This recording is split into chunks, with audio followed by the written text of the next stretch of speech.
নমস্কার, আমি শতাব্দী।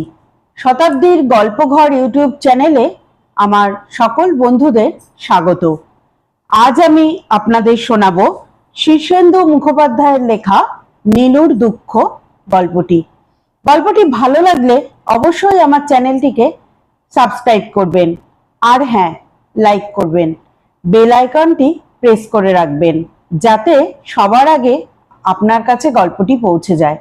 তাহলে চলুন গল্পটি শোনা যাক। সকালবেলাতেই নীলুর 20 চাক্কি ঝাঁক হয়ে গেল। মাসের 21 তারিখ, ধারে কাছে কোনো পেমেন্ট নেই। বাবা 3 দিনের জন্য মেয়ের বাড়িতে গেছে বারুইপুর। মহা টিকর মার্চ লোক। সাউথ শিয়ালদায় গাড়িতে তুলে দিয়ে নীলু যখন প্রণাম করলো, তখন হাসি হাসি মুখে বুড়ো নতুন সিগারেটের প্যাকেটে সিলোফেন ছিঁড়ছে। 3 দিন মায়ের আওতার বাইরে থাকবে বলে বুঝি ওই প্রসন্নতা, ভেবেছিল নীলু। গাড়ি ছাড়বার পর হঠাৎ খেয়াল হলো 3 দিনের বাজার খরচ রেখে গেছে তো। সেই সন্দেহ কাল সারা বিকেল খচখচ করেছে। আজ সকালেই মশারির মধ্যে আধখানা ঢুকে তাকে ঠেলে তুলল মা। বাজার যাবি না ও নীলু? তখনই বোঝা গেল বুড়ো চাক্কি রেখে যায়নি। কাল নাকি টাকা তুলতে রানাকে পাঠিয়েছিল, কিন্তু দস্তখত মেলেনি বলে উইথড্রয়াল ফর্ম ফেরত দিয়েছে পোস্ট অফিস। কিন্তু নীলু জানে পুরোটা টিকরবাজি। বুড়ো আগে ছিল রেলের গার্ড, রিটায়ার করার পর একটা মুদির দোকান দিয়েছিল। অনভিজ্ঞ লোক, তার উপর দোকান ভেঙে খেত, ফলে দোকান গেল উঠে। এখন 3 রোজগেরে ছেলের টাকা নিয়ে পোস্ট অফিসে রাখে আর প্রতি সপ্তাহে খরচ তোলে। প্রতিদিন বাজারের থলি 10 মেসে পেটের মতো ফুলে না থাকলে বুড়োর মন ভজে না। মাসের শেষ দিকে টাকা ফুরোলেই টিকরবাজি শুরু হয়। প্রতি সপ্তাহে যে লোক টাকা তুলছে তার নাকি দস্তখত মেলে না। নীলু হাসে। সে কখনো বুড়োর ওপর রাগ করে না। বাবা তার দিকে আড়ে আড়ে চায় মাসের শেষ দিকটা। ঝাঁক দেওয়ার নানা চেষ্টা করে। নীলুর সঙ্গে বাবার একটা লুকোচুরির খেলা চলতে থাকে। বাঙালের খাওয়া, তার উপর পুটিয়ারির নাড়ুমামা, মামি, ছেলে, ছেলের বউ, 4টে বাইরের লোক নিমন্ত্রিত, ঘরের লোক 12 জন। নীলু নিজে, মা, 6টা ভাই, 2টো ধুমসি বোন, বিধবা মাখনি পিসি, বাবার জ্যাঠতুতো ভাই, আইবুড়ো নিবারণ কাকা। 20 চাক্কির নিচে বাজার নামে। রবিবার বাজার নামিয়ে রেখে নীলু একটু পাড়ায় বেরোয়। কদিন ধরেই পোগো ঘুরছে পিছন পিছন। তার কোমরে নানা আকৃতির 7টা ছুরি। ছুরিগুলো তার মায়ের পুরনো শাড়ির পাড় ছিঁড়ে তাই দিয়ে জড়িয়ে সযত্নে শার্টের তলায় গুজে রাখে পোগো। পাড়ার লোক বলে পোগো দিনে 7টা মার্ডার করে। নিতান্ত এলেবেলে লোকও পোগোকে যেতে দেখলে হেঁকে ডাক পারে, কি পোগো বাবু, আজ কটা মার্ডার হলো? পোগো হুম হাম করে চলে যায়। পরশুদিন পোগোর মেজ বৌদি জানালা দিয়ে নীলুকে ডেকে বলেছিল, পোগো যে তোমাকে মার্ডার করতে চায়, নীলু খবর রাখো। তাই বটে, নীলুর মনে পড়ল। কয়েকদিন যাবৎ সে অফিসে যাওয়ার সময় লক্ষ্য করেছে পোগো নিঃশব্দে আসছে পিছনে পিছনে। বাস স্টপ পর্যন্ত আসে। নীলু কখনো ফিরে তাকালে পোগো ঊর্ধ্বমুখে আকাশ দেখে আর বিড়বিড় করে গাল দেয়। আজ 20 চাক্কি ঝাঁক হয়ে যাওয়ায় নীলুর মেজাজ ভালো ছিল না। নবীনের মিষ্টির দোকানের সিঁড়িতে বসে সিগারেট ফুঁকছিল পোগো।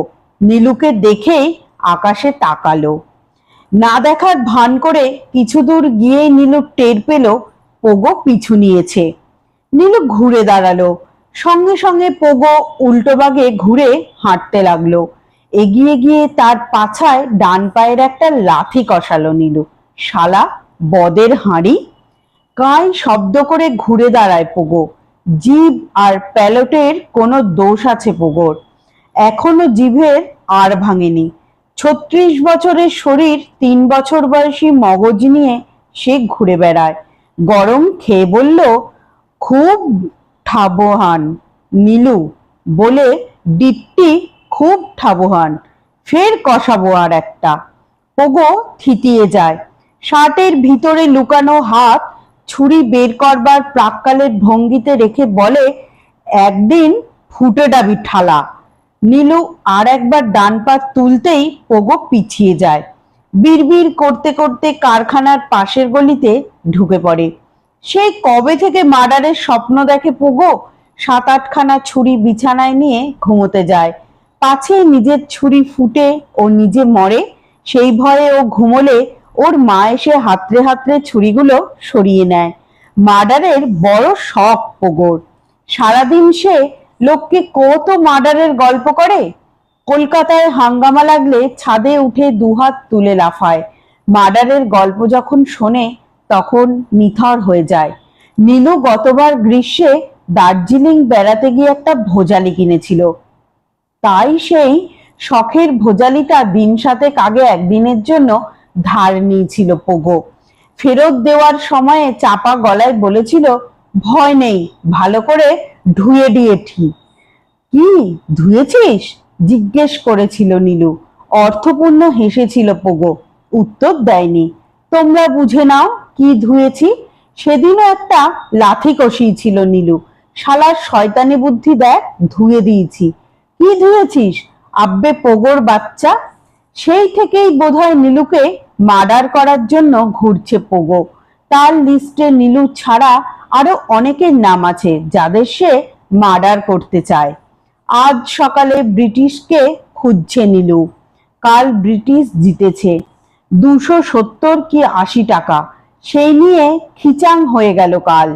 গলির মুখ আটকে খুদে প্যান্ডেল বেঁধে বাচ্চাদের ক্লাবে রজত জয়ন্তী হচ্ছিল কাল সন্ধেবেলায়। পাড়ার মেয়ে বউ বাচ্চারা ভিড় করছিল খুব। সেই ফাংশন যখন জমজমাট, তখন বড় রাস্তায় ট্যাক্সি থামিয়ে ব্রিটিশ নামলো। টলতে টলতে ঢুকলো গলিতে। দু বগলে বাংলার বোতল, সঙ্গে ছোটকু। পাড়ায় পা দিয়ে ফাংশনের ভিড় দেখে নিজেকে জাহির করার জন্য দুহাত ওপরে তুলে হাঁকার ছেড়েছিল ব্রিটিশ। ইহ ইহ দা, কাঁচা দা। বগল থেকে দুটো বোতল পড়ে গিয়ে ফট ফটাস করে ভাঙলো। হুড় দৌড় লেগে গিয়েছিল বাচ্চাদের ফাংশনে।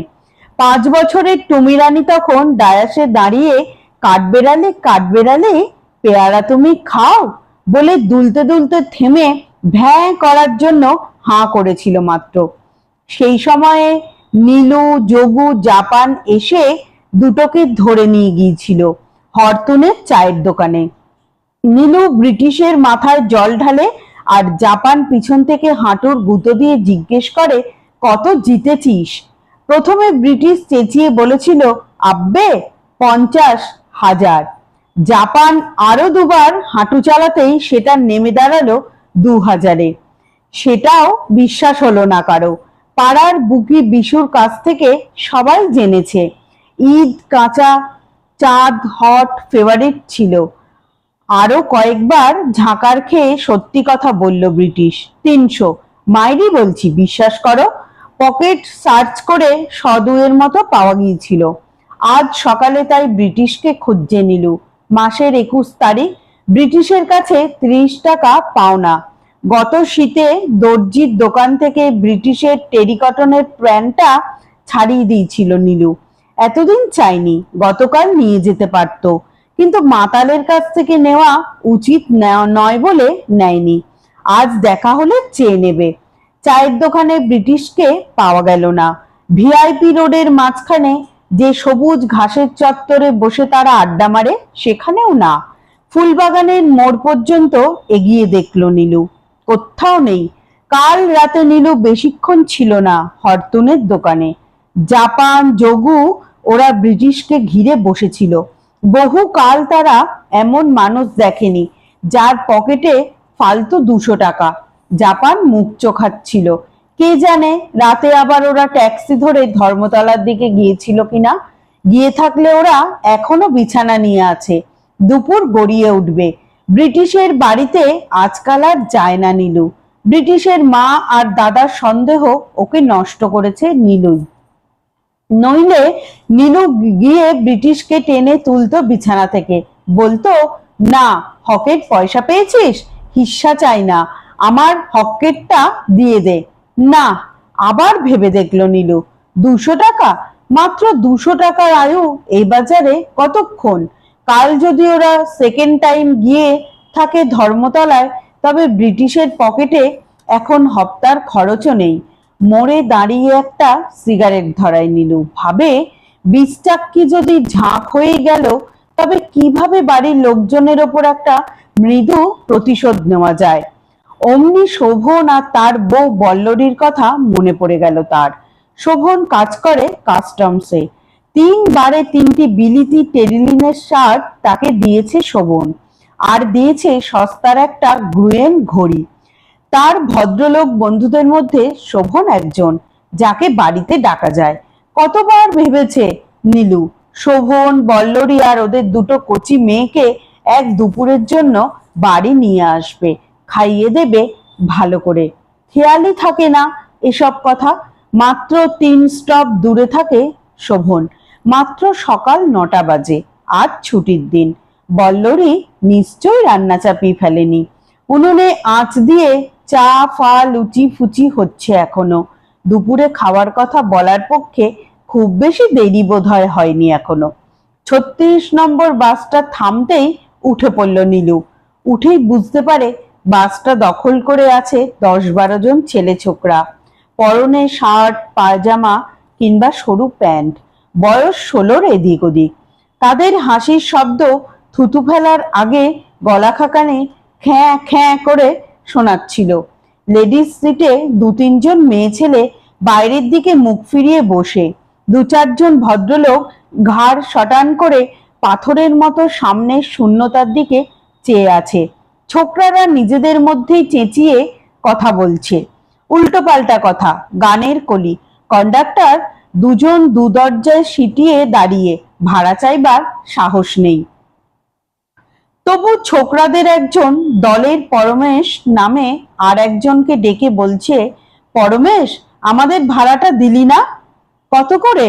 আমাদের হাফ টিকিট, 5 পয়সা করে দিয়ে দে। এই যে কন্ডাক্টর দাদা, 5 পয়সার টিকিট আছে তো, 12খানা দিন। পিছনের কন্ডাক্টর, রোগা লম্বা ফর্সা, না কামানো কয়েকদিনের দাড়ি থুতনিতে জমে আছে, এবড়ো খেবড়ো গজিয়েছে গোঁফ, তাতে তাকে বিষণ্ণ দেখায়। সে তবু একটু হাসলো ছোকরাদের কথায়, অসহায় হাসিটি। নীলু বসার জায়গা পায়নি। কন্ডাক্টরের পাশে দাঁড়িয়ে সে বাইরের দিকে মুখ ফিরিয়েছিল। বাইরে কোথাও পরিবার পরিকল্পনার হোর্ডিং দেখে জানালার পাশে বসা একটা ছেলে চেঁচিয়ে বলল, লাল ত্রিভুজটা কি বলতো মাইরি? ট্রাফিক সিগন্যাল বে, লাল দেখলে থেমে যাবি। আর নীরদ, নীরদটা কি যেন? রাজার টুপি, রাজার টুপি, খ্যাঁ খ্যাঁ খ্যাঁ। পরের স্টপে বাস আসতে তারা হেঁকে বলল, বেঁধে লেডিস। নেমে গেল সবাই। বাসটাকে ফাঁকা নিস্তব্ধ মনে হলো এবার। সবাই শরীর স্লথ করে দিল। একজন চশমা চোখে যুবা কন্ডাক্টরের দিকে চেয়ে বলল, লাথি দিয়ে নামিয়ে দিতে পারেন না এসব এলিমেন্টকে? কন্ডাক্টর ম্লান মুখে হাসে। ঝুঁকে নীলু দেখছিল ছেলেগুলো রাস্তা থেকে বাসের উদ্দেশ্যে টিটকিরি ছুড়ে দিচ্ছে। কান কেমন গরম হয়ে যায় তার। লাফিয়ে নেমে পড়তে ইচ্ছে করে। লাঠি ছোড়া বোমা যা হোক, অস্ত্র নিয়ে কয়েকটা খুন করে আসতে ইচ্ছে করে। হঠাৎ পোগোর মুখখানা মনে পড়ে নীলুর। জামার আড়ালে ছোড়া নিয়ে ঘুরে বেড়াচ্ছে পোগো, স্বপ্ন দেখছে মার্ডারের। তারা সবাই পোগোর পিছনে লাগে, মাঝে মধ্যে লাথি কষায়। তবু কেন যে পোগোর মতোই এক তীব্র মার্ডারের ইচ্ছে জেগে ওঠে নীলুর মধ্যেও মাঝে মাঝে। এত তীব্র সে ইচ্ছে যে আবেগ কমে গেলে শরীরে একটা অবসাদ আসে, তেতো হয়ে যায় মন। শোভন বাথরুমে। বল্লরী এসে দরজা খুলে চোখ কপালে তুলল। ও মা, আপনার কথাই ভাবছিলাম সকালবেলা, অনেক দিন বাঁচবেন। শোভনের বৈঠকখানাটি খুব ছিমছাম সাজানো, বেতের সোফা, কাঁচের বুককেস, গ্রুন্ডিসের রেডিং গ্রাম, কাঠের টবে মানি প্ল্যান্ট, দেওয়ালে বিদেশি 12 ছবিওয়ালা ক্যালেন্ডার, মেঝে কার্পেট, মাঝখানে নিচু টেবিলের ওপর মাখনের মতো রঙের ঝকঝকে অ্যাস্ট্রেটার সৌন্দর্য দেখবার মতন। মেঝেয় ইংরেজি ছড়ার বই খুলে বসেছিল শোভনের 4 আর 3 বছরের বয়সের মেয়ে মিলি আর জুলি। একটু ইংরেজি কায়দায় থাকতেই ভালোবাসে শোভন। মিলিকে কিন্ডারগার্টেনের বাস এসে নিয়ে যায় রোজ। সে ইংরেজি ছড়া মুখস্থ বলে। নীলুকে দেখেই মিলি জুলি টপাটপ উঠে দৌড়ে এলো। মিলি বলে, তুমি বলেছিলে ভাত খেলে হাত এঁটো হয়, এঁটো কি? দুজনেই দুকোলে তুলে নিয়ে ভারী একরকমের সুখ বোধ করে নীলু। ওদের গায়ে শৈশবের আশ্চর্য সুগন্ধ। মিলি জুলি তার চুল জামার কলার লন্ডভন্ড করতে থাকে। তাদের শরীরের ফাঁক দিয়ে মুখ বের করে নীলু বল্লরীকে বলে, তোমার হাঁড়ি চড়ে গেছে নাকি উনুনে? এইবার চড়বে, বাজার এলো এই মাত্র। হাঁড়ি ক্যান্সেল করো আজ, বাপ গেছে বারুইপুরে। সকালেই বীজটাক্কি ঝাঁক হয়ে গেল, সেটা পুষিয়ে নিতে হবে তো। তোমার এ দুটো পুটলি নিয়ে দুপুরের আগেই চলে যেও আমাদের গাড্ডায়। ঘুমে লিও সবাই। বল্লরী ঝেঁজে ওঠে, কি যে সব অসভ্য কথা শিখেছেন বাজে লোকদের কাছ থেকে নেমন্তন্নের ওই ভাষা। বাথরুম থেকে শোভন চেঁচিয়ে বলে, চলে যাস না নীলু, কথা আছে। যেও কিন্তু, নীলু বল্লরীকে বলে, নইলে আমার প্রেস্টিজ থাকবে না। বাহ, আমার যে ডালের জল চড়ানো হয়ে গেছে। এত বেলায় কি নেমন্তন্ন করে মানুষ? নীলু সেসব কথায় কান দেয় না, মিলিজুলির সঙ্গে কথা বলতে শুরু করে। শোভন সকালের দাড়ি কামিয়েছে, নীল গাল, মেদবহুল শরীরে এঁটে বসেছে ফিনফিনে গেঞ্জি, পরনে পাট ভাঙা পায়জামা। গত বছর যৌথ পরিবার থেকে আলাদা হয়ে এলো শোভন। বাসা খুঁজে দিল নীলুই 4 দিনের নোটিসে। এখন সুখে আছে শোভন। যৌথ পরিবারে থাকার সময়ে এত নিশ্চিন্ত আর তৃপ্ত আর সুখী দেখাতো না তাকে। পাছে হিংসা হয়, সেই ভয়ে চোখ সরিয়ে নেয় নীলু। নেমন্তন্নের ব্যাপার শুনে শোভন হাসে, আমিও যাব যাব করছিলাম তোর কাছে, এর মধ্যেই চলেই যেতাম, ভালোই হলো। 1 কাপ চা আর প্লেটে বিস্কুট সাজিয়ে ঘরে আসে বল্লরী। শোভন হতাশ গলায় বলে, বা মোটে 1 কাপ চা করলে? ছুটির দিনে এই সময়ে আমারও তো 1 কাপ পাও না। বল্লরী গম্ভীরভাবে বলে, বাথরুমে যাওয়ার আগেই তো 1 কাপ খেয়েছো। মিষ্টি ঝগড়া করে দুজন। মিলি জুলির গায়ের অদ্ভুত সুগন্ধে ডুবে থেকে শোভন আর বল্লরীর আদর করা গলার স্বর শোনে নীলু। সম্মোহিত হয়ে যেতে থাকে। তারপরে হঠাৎ গা ঝাড়া দিয়ে উঠে বলে, চলি রে, তোরা ঠিক সময়ে চলে যাস। শুনুন শুনুন, আপনার সঙ্গে কথা আছে। বল্লরী তাকে থামায়। কি কথা? বলছিলুম না, আজ সকালেই ভেবেছি আপনার কথা। তার মানে নালিশ আছে একটা। কারা বলুন তো? আমাদের বাড়ির দেওয়ালে রাজনীতির কথা লিখে যায়। তারা কারা? আপনাদের তো এলাকা এটা, আপনার জানার কথা। কি লিখেছে? সে অনেক কথা। ঢোকার সময় দেখেননি? বর্ষার পরেই নিজেদের খরচে বাইরেটা রং করালুম, দেখুন গিয়ে। কালো রং দিয়ে ছবি এঁকে লিখে কি করে গেছে শ্রী। তাছাড়া রাত ভর লেখে। গোলমালে আমরা কাল রাতে ঘুমোতে পারিনি। নীলু উদাস ভাবে বলে, বারণ করে দিলেই পারো। কে বারণ করবে? আপনার বন্ধু ঘুমোতে না পেরে উঠে সিগারেট ধরালো আর ইংরেজিতে আপন মনে গালাগাল দিতে লাগলো। আরো কত কি, সাহস নেই যে উঠে ছেলেগুলোকে ধমকাবে। তা তুমি ধমকালে না কেন? নীলু বলে উদাস ভাবটা বজায় রেখেই। বল্লরী হাসলো উজ্জ্বল ভাবে, বলল, ধমকাইনি নাকি? শেষমেশ আমিই তো উঠলাম, জানালা দিয়ে গলা বাড়িয়ে বললাম, ভাই আমরা কি রাতে একটু ঘুমোবো না? আপনার বন্ধু তো আমার কাণ্ড দেখে অস্থির। পিছন থেকে আঁচল টেনে ফিসফিস করে বলছে, চলে এসো, ওরা ভীষণ ইতর, যা তা বলে দেবে। কিন্তু ছেলেগুলো খারাপ না, বেশ ভদ্রলোকের মতো চেহারা, ঠোঁটে সিগারেট জ্বলছে, হাতে কিছু চটি চটি বই। আমার দিকে হাত জোর করে বলল, বৌদি, আমাদেরও তো ঘুম নেই, এখন তো ঘুমের সময় না এদেশে। বললুম, আমার দেওয়ালটা অমন নোংরা হয়ে গেল যে? একটা ছেলে বলল, কে বলল নোংরা? বরং আপনার দেওয়ালটা অনেক ইম্পর্টেন্ট হলো আগের চেয়ে। লোক এখানে দাঁড়াবে, দেখবে, জ্ঞান লাভ করবে। আমি বুঝলুম খামোকা কথা বলে লাভ নেই। জানালা বন্ধ করতে যাচ্ছি, অমনি একটা মিষ্টি চেহারার ছেলে এগিয়ে এসে বলল, বৌদি, আমাদের একটু চা খাওয়াবেন? আমরা 6 জন আছি। নীলু চমকে উঠে বলে, খাওয়ালে নাকি? বল্লরী মাথা হেলিয়ে বলল, খাওয়াবো না কেন? সে কি? শোভন মাথা নেড়ে বলল, আর বলিস না, ভীষণ ডেয়ারিং এই মহিলাটি, একদিন বিপদে পড়বে। আহা, ভয়ের কি? এই টুকুটুকু সব ছেলে, আমার ভাই বাবলুর বয়সী, মিষ্টি কথাবার্তা। তাছাড়া এই শরতের হিমে সারা রাত জেগে বাইরে থাকছে, ওদের জন্য না হয় একটু কষ্ট করলাম। শোভন হাসে, হাত তুলে বল্লরীকে থামিয়ে বলে, তার মানে তুমিও ওদের দলে? আহা, আমি কি জানি ওরা কোন দলের? আজকাল হাজারো দল দেয়ালে লেখে, আমি কি করে বুঝবো? তুমি ঠিকই বুঝেছ, তোমার ভাই বাবলু কোন দলে তা কি আমি জানি না? সেদিন খবরের কাগজে বাবলুর কলেজের ইলেকশনের রেজাল্ট তোমাকে দেখালুম না? তুমি ভাইয়ের দলের সিম্প্যাথাইজার। অসহায়ভাবে বল্লরী নীলুর দিকে তাকায়, কাঁদো কাঁদো মুখ করে বলে, না, বিশ্বাস করুন, আমি দেখিও নি ওরা কি লিখেছে। নীলু হাসে, কিন্তু চা তো খাইয়েছো। হ্যাঁ, সে তো 5 মিনিটের ব্যাপার। গ্যাস জেলে 6 পেয়ালা চা করতে কতক্ষণ লাগে? ওরা কি খুশি হলো! বলল, বৌদি, দরকার পড়লে আমাদের ডাকবেন। যাওয়ার সময় পেয়ালাগুলো জল দিয়ে ধুয়ে দিয়ে গেল। ওরা ভালো না?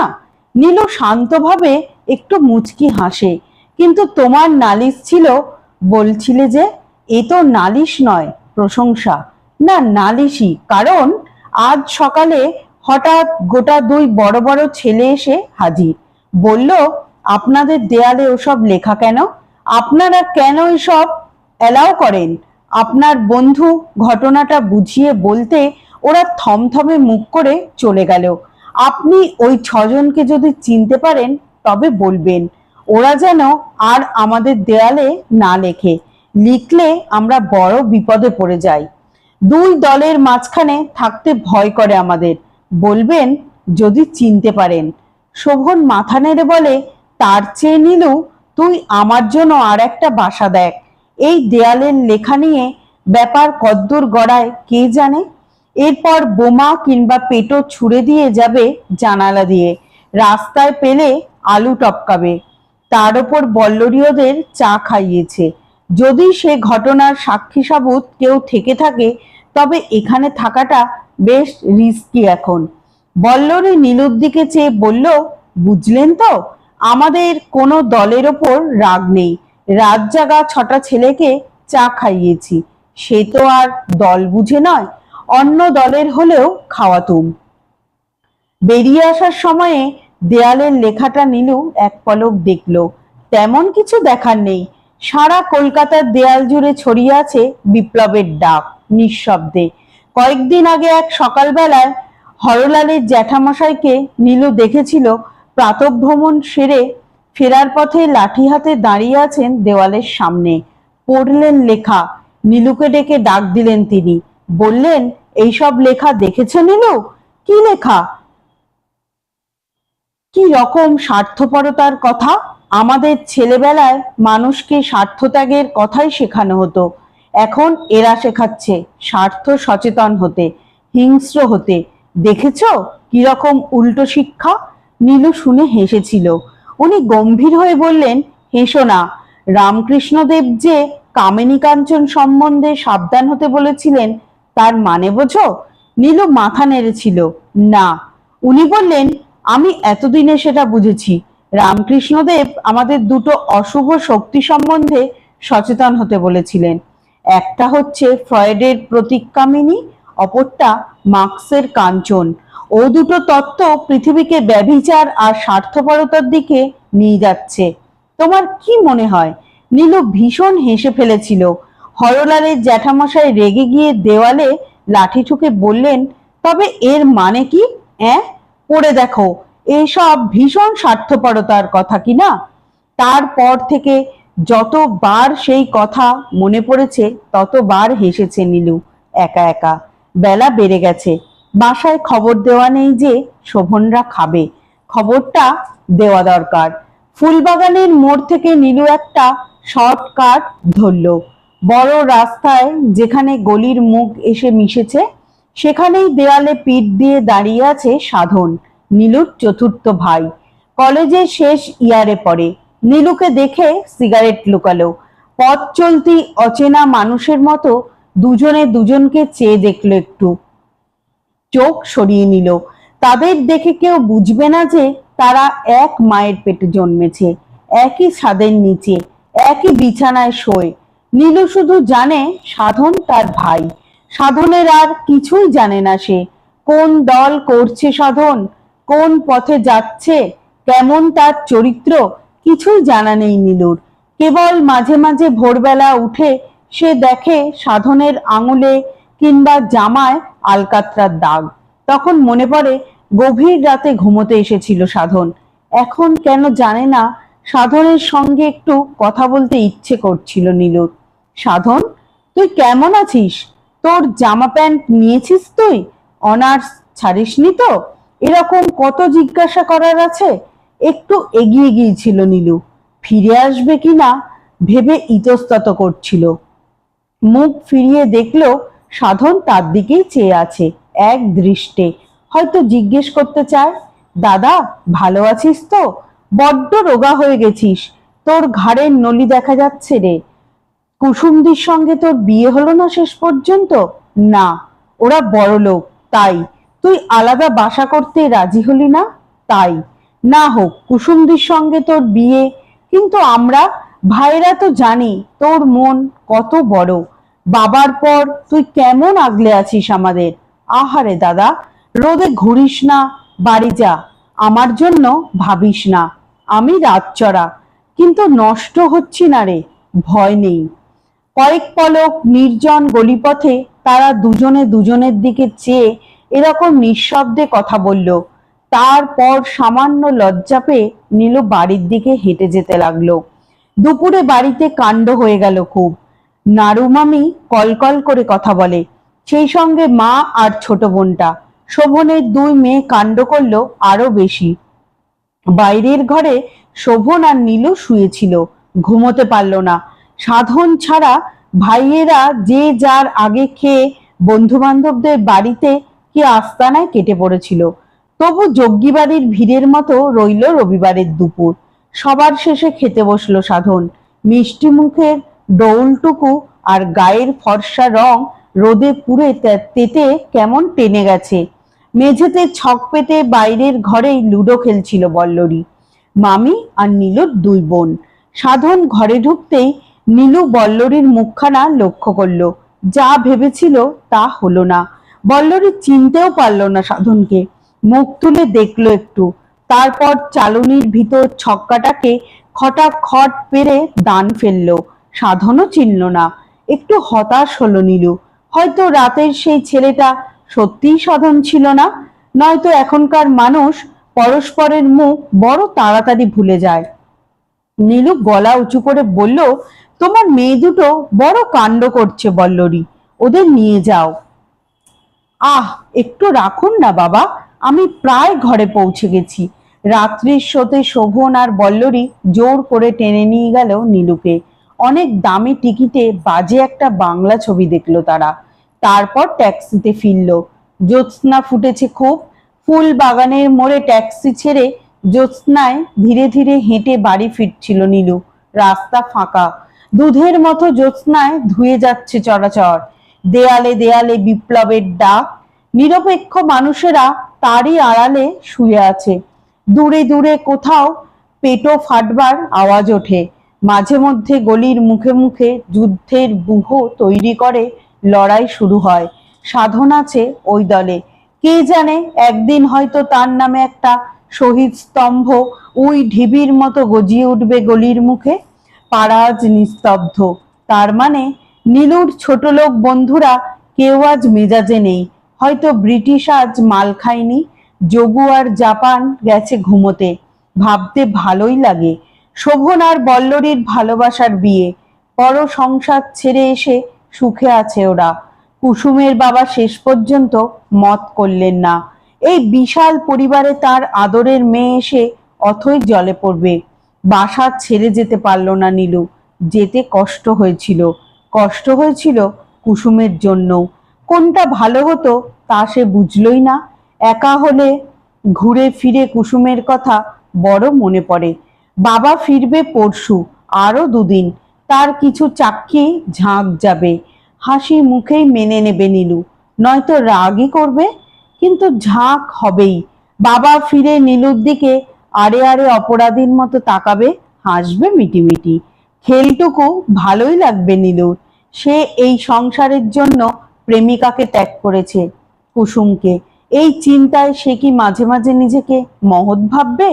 একা থাকলে অনেক চিন্তার টুকরো ঝরে পড়া কুটো কাটার মতো মাথার ভিতরে চক্কর খায়।